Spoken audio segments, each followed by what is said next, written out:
Hello friends, कैसे हैं आप सब लोग। मैं हूं शिल्पी हल्द्वानी थे और आज ब्लॉग की स्टार्टिंग की है हमने अपने फिश एक्वेरियम के साथ। इन तरह तरह की मछलियों के साथ सच में दिन कैसे निकल जाता है पता ही नहीं चलता। ये हमसे अपने दिल की बातें भी करती हैं और हमारे दिल की बातें भी समझती हैं। इसके बाद मैं आ गई थी अपने गार्डन में और बहुत सुंदर फूल खिले हुए हैं। पूरी बेल ना पर्पल कलर के फूलों से भरी हुई है। ऐसा लग रहा था जैसे प्रकृति ने खुद से ही अपने सर पर एक गजरा सा बांध लिया हो। और जब हवा चल रही थी ना तो इस तरह से खिलखिला के हंस रहे थे, बहुत सुंदर लग रहे थे। इसके बाद मैं रेडी हो गई थी मेहंदी प्रोग्राम में जाने के लिए। तो ये रहा मेरा मेहंदी लुक, कैसी लग रही हूँ ये ज़रूर बताइएगा। इसके बाद अगले दिन की मॉर्निंग हो जाती है और मेरा बेटा खेल रहा है पपी के साथ। इसने इतना छोटा सा है और मेरे बेटे के काट लिया था हाथ में। तब से मैं बहुत ध्यान रखती हूँ, जब भी ये इसके पास होता है ना मुझे लगता है कि मैं इसके आसपास ही रहूँ। क्योंकि भाई जानवर तो कुछ कह नहीं सकते ना जानवर का कि हाँ कब कैसे वो काट लें, क्या कर लें, कुछ पता नहीं चलता। फिर ये तो बहुत छोटा सा है तो कुछ समझ नहीं आता।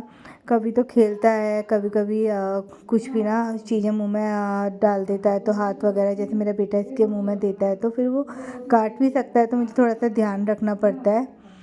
तो इसके साथ मस्ती कर रहा था। और ये देखिए कितना ज़्यादा ना नॉटी है। देखिए बोरी को भी ना कैसे ये खेल रहा है, काट रहा है।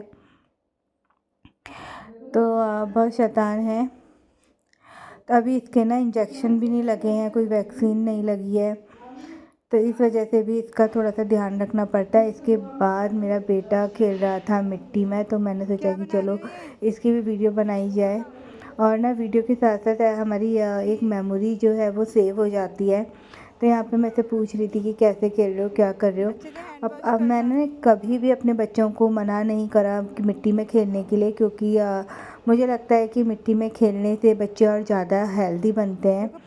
मेट्रो सिटीज़ में तो ये वाली चीज़ हमें नहीं मिल पाती कि हम अपने बच्चों को ऐसे मिट्टी में खेलने दे सकें। लेकिन यहाँ पर हल्द्वानी में मैं अपने बच्चों को कभी मना नहीं करती मिट्टी में खेलने देने से। और मुझे अच्छा लगता है कि बच्चे अपनी प्रकृति से जुड़े रहते हैं। और हैंड वॉश करो अच्छे से। तो यहाँ पर पेड़ों को पानी भी दे रहा था। फिर हो गई थी रात और मैं बना रही थी अपने लिए मूंग दाल के स्टफ़ चीले। तो चलिए आप लोगों से रेसिपी शेयर करती हूँ। यहाँ पर अगर आप आज तुरंत के तुरंत चीला बनाना चाह रहे हैं तो आपको आधे घंटे पहले गर्म पानी में मूंग दाल को भिगोना पड़ेगा। और अगर आपको के पास टाइम है तो आप 2 से 3 घंटे के लिए दाल को पानी में भिगो सकते हैं। उसके बाद यहाँ पर मैंने हल्दी, मिर्च और अपने बेसिक मसाले डाल दिए, जैसे सूखा धनिया है, नमक है। अब आप चाहें तो इसमें प्याज वगैरह भी पीस सकते हैं, लेकिन मैंने इसमें कुछ भी और नहीं पीसा है, सिर्फ मूंग दाल ही है। अब इसे अच्छे से ना पानी डाल के अपनी ज़रूरत के हिसाब से आप पतला या गाढ़ा कर सकते हैं। फिर इसकी फिलिंग के लिए मैंने ये सारे आइटम जो हैं इन्हें अच्छे से ना ग्रेट कर लिया है। और इसमें भी हम बेसिक मसाले डालेंगे, जैसे लाल मिर्च है और सूखा धनिया है, नमक है। और इसे अच्छे से हम मिक्स कर लेंगे। फिर मैंने नॉन स्टिक पैन गरम कर लिया है। अब इसमें थोड़ा थोड़ा बैटर डाल के हम अच्छे से इसे फैला लेंगे। बैटर फैलाने से पहले ये आप ध्यान से चेक कर लें कि जो आपका तवा है ना वो अच्छे से गर्म हो जाए। नहीं तो फिर क्या होगा, ये आपका जो बैटर है वो अच्छे से फैलेगा नहीं और फिर चीला ना चिपक जाएगा। तो एक साइड से सेक लिया है, दूसरी साइड से सिक रहा है चीला। जैसे ये दोनों तरफ से सिक जाए तो थोड़ा थोड़ा सा ना जो हमारी फिलिंग है वो हम इसमें भर देंगे। और फिलिंग के लिए मैंने जो आइटम लिए हैं, आप इसकी जगह स्प्राउट भी ले सकते हैं। स्प्राउट से भी बहुत अच्छी फिलिंग रेडी होती है और वो भी हेल्दी रहता है। तो हमारा पहला चीला रेडी हो गया है। अब मैं दूसरे के लिए भी इसे फैला दूंगी।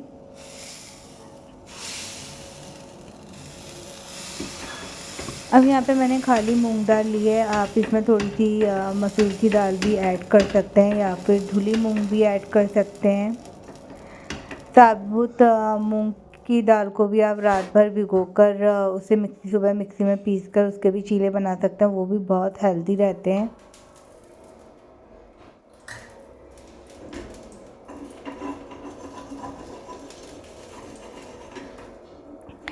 तो क्लास लेके आने के बाद मुझे लगता है कि मैं कुछ हेल्दी खाऊं।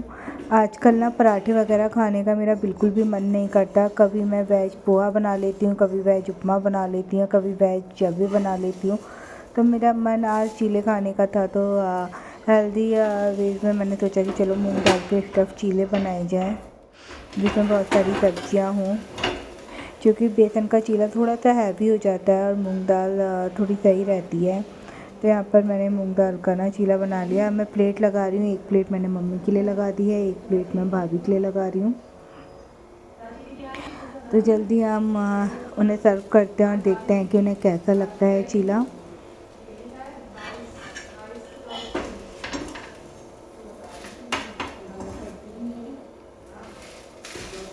इस तरह चीले के ना आप 3 पीस भी कर सकते हैं, तो उसे खाने में थोड़ा सा ईज़ी रहता है। अब हरी धनिया की चटनी के साथ और मीठी चटनी के साथ हम इसे सर्व करेंगे।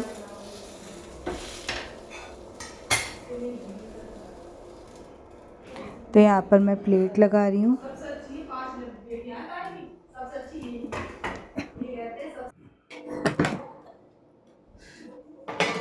तो मम्मी से पूछा कि कैसा लगा, मम्मी को टेस्टी लगा। इसके बाद मैंने भाभी से पूछा, तो बस भाभी को तो इतनी शर्म आ रही थी, वो तो बस हंसे ही जा रही थी, लेकिन उन्हें भी अच्छा लगा। कैसा बना है? तो इसके बाद मैंने अपने चीले बनाए। फिर मैं आपको ये रोल दिखा रही हूँ। अभी तक मैंने फॉइल पेपर रोल यूज़ करा है।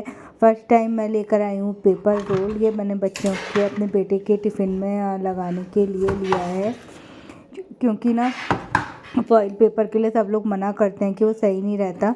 इसके देखिए पैक में ना इस तरह की कटिंग के लिए भी दे रखा है कि अगर हम इसे कट करना हो तो हम इसकी पैकेजिंग से ही कट कर सकते हैं। तो यहाँ पर मुझे सही लगा। बाकी मैं इसे यूज़ कर कर देखती हूँ कि क्या है इसका, कैसा रहता है, क्या रहता है, क्योंकि अभी तक मैंने फॉइल पेपर यूज़ करा है, लेकिन सही लग रहा है। का थोड़ा मोटा भी है, बहुत ज़्यादा पतला नहीं है। तो बस इसी के साथ मैं आज का व्लॉग एंड करती हूँ। और अगर आपको मेरा व्लॉग पसंद आए तो लाइक कीजिएगा, शेयर कीजिएगा और चैनल को सब्सक्राइब कीजिएगा। Bye bye.